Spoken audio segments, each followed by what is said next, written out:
할렐루야. 오늘 말씀 제목은 세월을 아껴서 우리들이 할 일, 그것이 무엇인가 라는 제목입니다. 세월이 얼마나 빠른지 모릅니다. 휙 지나갑니다. 2023년도 시작한 지가 엊그제 같은데 벌써 12월 달 우리가 주일을 보내고 있습니다. 화살처럼 휙 지나갑니다. 세월이 오늘 보니까 날아간다라고 표현을 하고 있습니다. 시간이 참 무서운 거예요. 우리가 어떤 생각을 하든 어떤 것을 하든 잠을 자든 놀든 사업을 하든 일하든 시계는 계속 쉬지 않고 착각 흐르고 있습니다. 우리들이 태어나서 오늘 이 순간까지 시간은 계속해서 착각 흐르고 있고, 주변에 사람들이 한 사람 나이 들어서 떠나기도 하시고 병들어서 떠나기도 하시고 또 어떤 사고를 통하여서 인생을 마치는 분들도 많이 있습니다. 인간의 수명이 어느 정도 될까? 지금 이제 100세 시대가 되었다라고 표현을 하는데 성경은 우리들에게 어느 정도 답을 줍니다. 70이요 강건하면 80이다. 이 계절이 바뀔 때 가을에서 겨울로 넘어갈 때 이때 유난히 이렇게 문자들이 많이 오는데 이 장래에 대한 돌아가셨다라고 하는 그런 문자들이 많이 오게 됩니다. 그리고 이제 겨울에서 봄으로 넘어갈 때도 계절이 이렇게 바뀔 때, 한 해가 바뀔 때 그런 문자들을 종종 보게 됩니다. 그럴 때마다 우리들은 인생을 한번 생각을 해봐야 됩니다. 우리가 영원토록, 물론 우리는 예수님 때문에 이 세상을 마치고 영생을 선물로 받은 자들이지만 이 땅에서 사는 것은 우리가 어느 정도 시간적인 그러한 끝이 있다라는 것을 알고 살아가야 됩니다. 그래서 성경은 세월을 아끼라라고 말씀하고 있습니다. 죽은 고기처럼 흐르는 물 속에 세상의 흐름 따라서 아무 생각 없이 둥둥둥둥 떠내려갔다가는 세상의 흐름대로 살다가 결국은 나를 이 땅에 보내신 하나님의 그 목적과 계획과 상관이 없이 인생을 살다가 인생을 마칠 수가 있다라는 것입니다. 그래서 우리들은 세월을 아껴서 살아야 되고, 세월을 아끼면서 살면서 우리들이 꼭 이 땅에서 해야 될 일이 무엇인가, 정말 내가 이 땅에 살면서 다른 것은 몰라도 이것은 꼭 해야 된다. 개인적으로 보면 첫 번째는요, 우리가 살아있는 동안에 꼭 예수님을 구주로 영접하고 예수님을 믿어야 됩니다. 이 세상에 살면서 공부를 많이 못하고 사업에 실패를 했고 또 여러 가지 좋지 않은 일을 당한다 할지라도, 여러분, 우리들이 정말로 중요한 것은 예수님을 마음의 구주로 영접해야 됩니다. 왜냐하면 예수님을 믿는 길, 예수님을 믿어야지만이 구원을 받기 때문에 그렇습니다. 성경은 아담 이후로 이 세상에 태어난 모든 사람은 다 모두가 죄인이라고 선포를 합니다. 성경은 의인은 없나니 하나도 없다라고 선포를 하고 모든 사람이 죄를 범하였음에 하나님의 영광에 이르지 못한다라고 표현을 하고 있습니다. 다 하나님 앞에서 연약한 죄인이, 죄의 싹슨, 죄의 대가는 사망입니다.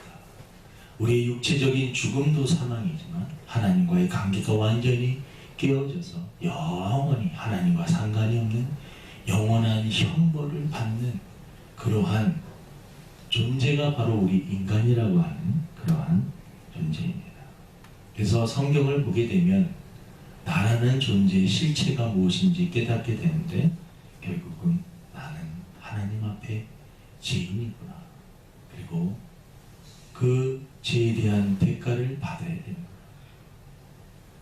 우리가 이 세상 마치는 날 하나님 앞에 섰을 때 하나님의 심판대 앞에 서게 됩니다. 한 번 죽는 것은 정해진 것이고 그 위에는 심판이 있습니다. 그냥 죽으면 끝나는 것이 아니라 성경은 우리들에게 심판이 있다라고 선포를 하고 있습니다. 하나님께서는 저와 여러분들이 태어나서 죽는 그 시간까지 모든 사건, 모든 것들을 다 알고 계십니다. 모든 것을 다 알고 계십니다. 하나도 빠짐없이 하나님은 우리의 속 중심까지 다 꿰뚫어 보시는 하나님. 그래서 하나님 앞에서는 핑계를 댈 수가 없습니다. 하나님은 만홀이 여김을 받지 않는 분, 하나님은 속지 않는 분이라는 것입니다. 사람은 때때로 속일 수도 있고 사람은 거짓말을 할 수도 있고 또 위대한 판사들도 잘못된 시각을 가지고 아무리 현명하게 하려고 해도 실수할 수가 있습니다. 사람이 어떠한 관점과 어떠한 그 안경을 쓰고 세상을 바라보느냐에 따라서 어떤 사건은 대단히 그 사람은 위대한 사람이 될 수도 있고 대단히 악한 사람이 될 수도 있는 것이 바로 세상입니다. 근데 여러분, 하나님께서는 저와 여러분들의 모든 속 마음 깨뜨려 보시고 모든 일거수일투족 다 알고 계시는 그런 분입니다. 그래서 우리가 이 땅에 살면서 하나님 앞에 저는 죄 한 번도 진 적이 없어요 라고 말할 수 있는 사람은 단 한 사람도 없다라고. 난 거짓말 한 번도 한 적이 없어요. 그 자체가 거짓말이라는 거죠. 누군가를 미워하는 것도 살인죄입니다. 사람을 꼭 죽여서가 살인죄가 아니라 누군가를 미워하는 그 자체도 살인죄입니다. 누군가를 보고 음행한 마음을 먹으면 그것도 죄입니다. 내가 행동으로 하지 않아도 생각으로 했던 그것도 죄라면 여러분, 죄가 없는 사람이 이 세상에 누가 있겠습니까? 다 그래서 죄인이라는 것입니다. 하나님께서는 저와 여러분들이 그 죄의 형벌을 받아서 영원한 형벌을 받기를 원치 않으시기에 하나님께서 택하신 방법이 2000년 전에 예수님을 이 땅에 보내주신 것입니다. 그래서 그분은 저와 여러분의 죄 때문에 십자가에 못 박혀 죽으셨습니다. 예수님이 오시기 전 800년 전에 이사야라고 하는 선지자가 예언을 합니다. 그가 찔림은 우리의 허물 때문이요 그가 상함은 우리의 죄악 때문이라. 그가 징계를 받음으로 우리는 평안을 누리고 그가 채찍에 맞음으로 우리는 나음을 받았도다. 우리는 다 양 같아서 그릇 행하여 각기 제 길로 갔거늘 여호와께서는 우리 모두의 죄악을 그에게 담당시키셨도다. 여러분, 저와 여러분들이 구원받을 수 있는 것은요, 내가 뭔가 착한 일을 했기 때문에 구원받는 것이 아닙니다. 우리의 죄 문제를 우리 스스로는 해결할 수 있는 방법이 없어요. 몸이 더러우면 목욕탕 가서 비누나 좋은 걸 가지고 깨끗이 씻으면 때는 다 벗길 수 있는데 마음에 지은 우리가 살면서 지은 그 죄는 어떻게 씻을 수가 떼수건을 가지고 가슴을 아무리 문지른다 했더라도 그 죄를 씻을 수가 없어요. 생각을 가지고 아무리 고쳐먹는다 할지라도 우리가 지은 그 죄를 씻을 수 있는 방법이 없습니다. 세상의 도덕과 여러 가지 방법을 가지고 해도 인간의 죄 문제는 해결할 수가 없습니다. 하나님께서 우리들에게 알려주시는데 예수께서 이르시되 내가 곧 길이요 진리요 생명이니 나로 말미암지 않고는 아버지께로 올 자가 없느니라. 예수님께 나아가면 다 제사를 받고 아버지께 다시 나아갈 수 있는 그러한 길이 열리는 것입니다. 그래서 우리가 이 땅에 살면서 세월을 아껴 살면서 꼭 반드시 해야 되는 것은 예수님을 마음의 구주로 영접해야 됩니다. 예수님을 믿어야 됩니다. 그리고 그분과 함께 인생을 살아가야 되는 것입니다. 입술로만 나 예수님 믿어요라고 말하고 끝나는 것이 아니라 삶 자체가 예수님과 함께 동행하는 삶이 되어야 된다라는 것입니다. 그래서 우리들이 세월을 아껴서 이 땅에 꼭 모든 사람이 반드시 해야 될 일은 예수님을 믿는 것입니다. 우리 교인들뿐만 아니라 믿지 않는 분들 꼭 예수님을 꼭 영접하시기를 바랍니다. 주일마다 교회에 나가서 예배 드리는 사람들이 바보라서 교회 가는 것이 아닙니다. 수많은 사람들이 주일마다 교회 다니는 이유가 있습니다. 분명한 이유가 있습니다. 이 세상으로 끝나지 않기 때문에 그렇습니다. 그리고 이 세상의 제 문제를 해결할 수 있는 유일한 방법, 성경에 나와 있는데 예수님을 믿는 것입니다. 두 번째, 우리가 세월을 아껴서 이 땅에서 살면서 해야 될 일은 사랑하면서 사는 것입니다. 사랑.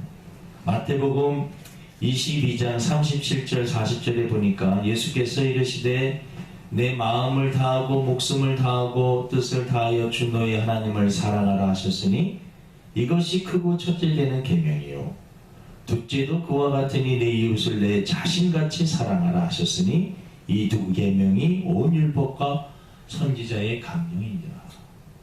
세월을 아껴서 여러분 이 세상에 살면서 우리들이 해야 될 일이 있습니다. 그것은 사랑하는 일인데 하나님을 사랑하고 이웃을 내 몸과 같이 사랑하는 하나님 사랑 또 사람을 사랑해야 되는 것입니다. 요한일서에 보면 하나님은 사랑이시다라고 표현을 하고 있습니다. 우리가 사랑하면서 살게 되면 그곳에 하나님이 거하신다라고 말씀하고 있습니다. 우리 성도들이 만나서 사랑의 교제를 나누면 그곳에 하나님이 계신다. 여러분의 가정에 사랑으로 살게 되면 하나님이 그 가정에 계신다라고 말씀을 하고 있습니다. 하나님은 사랑이십니다. 예수님도 여러분 사랑이십니다. 예수님도 사랑이시기 때문에 이 땅에 육신을 입고 이 세상에 오셔서 저와 여러분들을 위해서 십자가를 지셨습니다. 성령님도 사랑이십니다. 성령 받게 되면 가장 마음의 변화가 사랑하면서 살아야지. 하나님을 사랑하고 사람들을 사랑하면서 살아야지. 라는 그러한 마음을 하나님이 주시는 것입니다. 그래서 성부 하나님, 성자 예수님, 성령 하나님 다 사랑이십니다. 하나님은 우리를 사랑해서 독생자 예수 그리스도를 이 세상에 주셨습니다. 하나님이 세상을 이처럼 사랑하사 독생자를 주셨으니 그를 믿는 자마다 멸망하지 않고 영생을 얻게 하려 하십니다. 예수님도 이 땅에 오셔서 십자가를 지셨고 성령의 열매의 가장 첫 번째는 사랑입니다. 사랑이라 합평 오래 참은 자비 양성 충성 온유 절제 열매가 9가지 열매가 성령의 열매인데 성령의 열매 첫 번째가 사랑입니다. 사랑이 없으면 아무것도 아니라고 성경은 표현을 하고 있습니다. 이 세상에서 해야 될 일, 세월을 아껴 하나님을 사랑하는 일. 하나님을 사랑하는 가장 기본적인 일 중에 하나가 예배입니다. 하나님 앞에 나와 예배 드리는 것, 하나님을 만나는 귀한 시간입니다. 하나님을 가까이 하는 것. 성경에 보면 하나님을 가까이 함이 내게 복이라 라고 말씀을 하고 있습니다. 하나님을 가까이 하고 사랑하게 되면 여러분 가까이 지내고 싶어집니다. 그렇죠? 사랑하는 사람은 자꾸 만나고 싶고 가까이 있고 싶고 대화하고 싶고 나누고 싶고 좋은 것을 주고 싶고 그것이 사랑의 마음입니다. 여러분 하나님을 사랑하는 방법 예배를 통해 하나님께 가까이 갈 수 있습니다. 말씀을 혼자서 조용한 시간에 성경을 펴고 그 성경 말씀 하나님의 음성 하나님의 말씀이라 생각하고요 성경을 읽다 보면 성경에서 주는 은혜가 엄청나게 큽니다. 여러분 조용한 시간 여러분만의 그러한 시간을 가지고 성경을 여러분 하나님이 나에게 주신 편지라고 생각하고 한번 접해보시기를 바랍니다. 성경이 여러분들이 인생에서 고민하는 답을 성경에서 주실 것입니다. 여러분 기도를 통해서 하나님께 가까이 나갈 수 있고 하나님을 사랑할 수 있습니다. 경건의 훈련을 통해서 하나님 앞에 가까이 나갈 수 있습니다. 하나님께서 우리 각 사람에게 맡겨주신 사명을 감당하면서 여러분 우리가 하나님을 사랑할 수가 있습니다. 자신이 해야 될 일을 열심히 최선을 다하면서 여러분 하나님을 사랑하는 그런 것을 표현할 수가 있는 것입니다. 그래서 이 땅에 살면서 우리들이 해야 될 일 하나님을 사랑하는 것입니다. 하나님과의 관계가 깨지면은요 다 모든 것이 다 뒤틀리는 것입니다. 그래서 너희는 먼저 그의 나라와 의를 구하라 그리하면 이 모든 것을 너희에게 더하여 주시리라. 내 영혼이 잘된 같이 범사가 잘되고 강건하기를 내가 강구하노라. 이 말씀들은 하나님과의 관계가 가장 우선순위고 하나님과의 관계가 바로 정립이 되면 여러분 깨어졌던 사람들과의 관계 또 물질적인 어떠한 그러한 실패 질병 인생의 어떠한 잘못된 것들 다 하나님께서 회복해 주신다. 그래서 여러분 하나님과의 관계를 가장 우선순위로 여기고 살아갈 때 여러분 우리 인생을 후회 없이 살 수 있다는 것입니다. 그리고 우리는 또 사람들을 사랑해야 됩니다. 이웃을 내 몸과 같이 사랑해야 됩니다. 예수님께서 이 땅에 오셔서 가난하고 소외되고 병든 사람들 그 사람들을 치료해 주시고 먹을 것을 주시고 병든 자들은 치료해 주시고 심지어는 죽은 사람을 살리시기까지 하신 예수님이십니다. 고독과 외로움 속에서 죄책감에 쪄들어서 정말 우울하게 살아가는 사람이 가깝고 친구가 되어주시고 그에게 힘을 주시고 용기를 주셨던 분이 예수님입니다. 사람들이 손가락질하는 그 사람에게 가깝고 위로해주며 다시는 죄를 짓지 말라고 새 힘을 불어 넣어주셨던 분이 예수님이십니다. 예수님이 하셨던 삶을 딱 요약하면 예수님은 사랑하시면서 사셨습니다. 그리고 그는 자신의 몸을 다 아낌없이 주시기까지 우리들을 사랑하셨습니다. 우리들이 이 땅에서 해야 될 그 사랑이 도대체 무엇입니까? 사랑이란 무엇인가? 여러분들은 사랑이란 무엇이라고 생각하십니까? 고린도전서 13장 저는 사랑은 고린도전서 13장에 있습니다 라고 말을 하겠습니다. 사랑은 오래 참고 사랑은 온유하며 시기하지 아니하며 사랑은 자랑하지 아니하며 교만하지 아니하며 무례히 행하지 아니하며 자기의 유익을 구하지 아니하며 성내지 아니하며 악한 것을 생각하지 아니하며 불의를 기뻐하지 아니하며 진리와 함께 기뻐하고 모든 것을 참으며 모든 것을 믿으며 모든 것을 바라며 모든 것을 견디느니라. 여러분 인간이 어떻게 이렇게 살 수 있겠어요? 항상 오래 참고 온유하고 시기하지 않고 이기적이지 않고 무례히 행자고 예의를 바르고 사람으로 참아주고 어떻게 이렇게 살 수 있겠어요? 그래서 인간의 힘으로는 안 돼요. 성령 받아야지만 성령의 충만함을 받게 되면 하나님께서 우리들에게 그 마음을 주시는 거예요. 사람을 위해서 기도해 줘야지. 그것이 바로 여러분 하나님이 우리들에게 주시는 마음입니다. 이 세상을 살면서 억울한 일도 있고 미운 사람도 생기고 정말 본의 아니게 증오의 대상도 생기고, 그렇지만 성경은 우리들에게 사랑하면서 살아라. 어디까지 사랑해야 됩니까?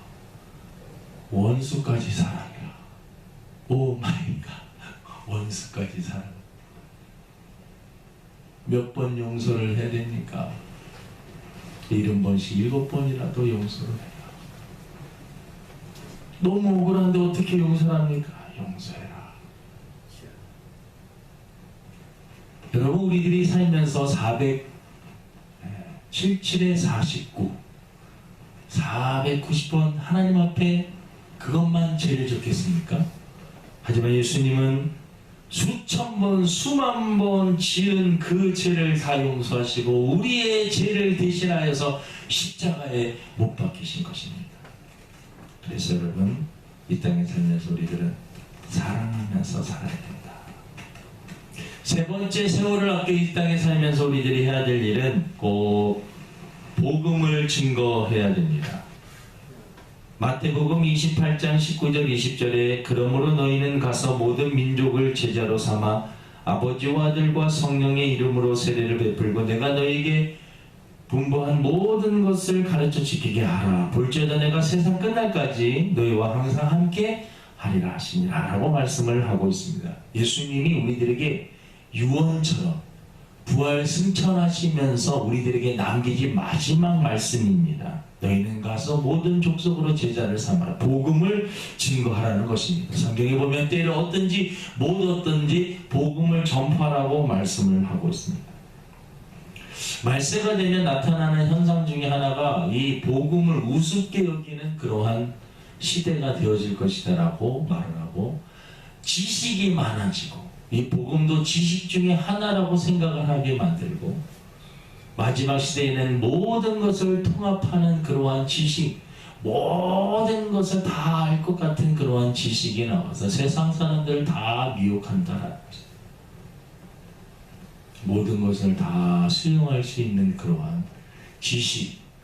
여러분, 지금 이 시대에는 예수님 외에도, 예수님뿐만 아니라 모든 어떠한 것을 믿어도 상관이 없다라고 하는 그러한 다원주의적인 사상과, 그리고 이미 이제 신에 대한 그런 어떤 생각을 하지 않고 사람들 스스로의 노력으로 다 세상을 지상천국으로 만들 수 있다라고 생각하는 그러한 시대가 되어버렸습니다.